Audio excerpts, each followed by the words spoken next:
hammamizning quloqlarimizga juda ham ko'p eshitiladigan bo'lib qolgan bir so'z firibgarlik degan so'zdir.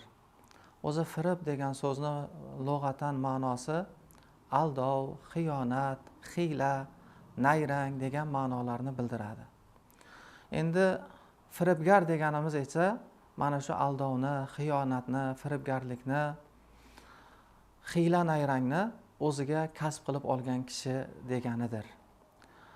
Avvallari bunday firibgarlar deganimizda litrdan uradiganlar, qalbaki mahsulotni haqiqiy mahsulot deb sotadiganlar, har turli mana shunday odamlarni aldab mahsulotini o'tkazadigan insonlar ko'z o'ngimizga kelgan bo'lsa, bugungi kunda esa ijtimoiy tarmoq hayotimizga chuqur kirib kelib, ijtimoiy tarmoqda bu firibgarlikni turli tuman ko'rinishlari namoyon bo'lyapti.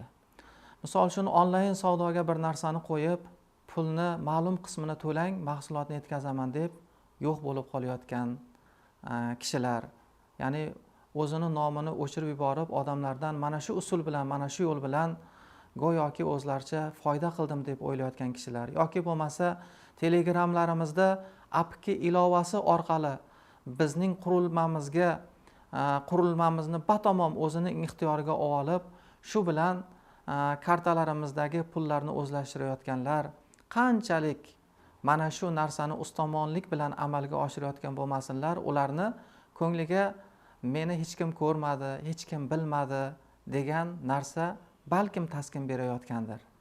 Lekin agar butunlay fitratlari bulg'anib ketmagan bo'lsa, ozgina bo'lsa-da mana shu insonlarning vijdonlari og'riyotgan bo'ladi. Bir haqiqatni hech qachon unutmaylikki, Alloh taolo Qur'oni Karimda aytadi: Astaizu billah va inna alaykum lahafizin kiroman katibin ya'lamuna ma taf'alun. Albatta sizlarni har bir qilayotgan ishlaringizni saqlab, yodlab borayotgan kiroman katibin faristalari bordir deydi.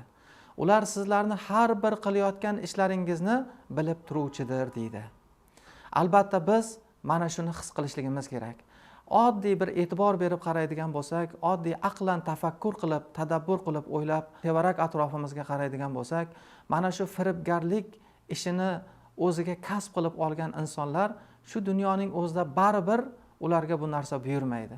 Baribir sharmandagarchilik, baribir ularning fe'l-atvorlariga qaraydigan bo'lsak, hayosizlikni ko'rishligimiz mumkin. Ulamolarimiz aytadilar, hech bir insonda ikkita omonlik bilan ikkita xatarjam bo'lmaydi deydi.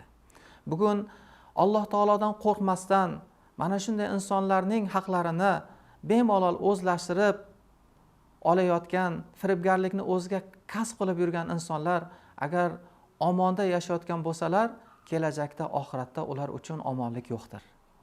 Agar bugun Alloh taolodan qo'rqib har bir qilayotgan ishiga alohida e'tibor, halol haromining rioyasini qilib, xavf xatar bilan yashayotgan insonlar uchun esa kelajak va oxiratda xavotir yo'qdir. Albatta bunday halol pok yo'lni ixtiyor qilgan insonlarni ham farzandlaridan mana shu mehnatlarni evazini ko'rayotganligini ham guvohi bo'lyapmiz. Alloh taoloning o'zi barchalarimizni rushdi hidoyatdan adashtirmasin. Mana shunday firibgarlik yo'llarida, mana shunday o'zi uchun bu illatni kasb qilib olganlarga ham Alloh taolo to'g'ri yo'lni ko'rsatsin. Alloh ularni adashuvdan qutqarsin. Assalomu alaykum va rahmatullohi va barakatuh.